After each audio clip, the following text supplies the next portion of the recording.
業主出租物業遇到租霸拖欠租金唔搬走，咩方法可以最有效拎返單位趕走租霸？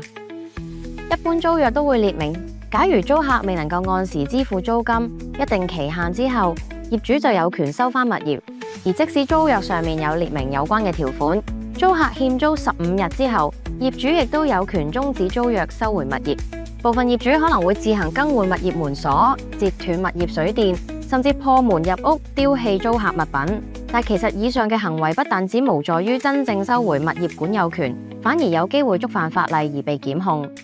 喺香港，唯一正確而合法嘅途徑係去土地審裁處申請收回物業。然而收樓程序非常繁複，申請人不但只要填寫多份嘅文件，另外亦都需要多次去到土地審裁處以及欠租物業辦理有關嘅手續，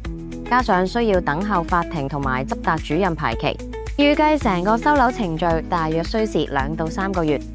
想減輕租務煩惱，中原測量師行租務管理幫到你。專業團隊熟悉收樓申請每一個程序，由處理繁複申請文件到取得法庭令狀、預約執達主任，有需要更加可以安排所長一同上門收樓，一站式服務協助業主收回物業。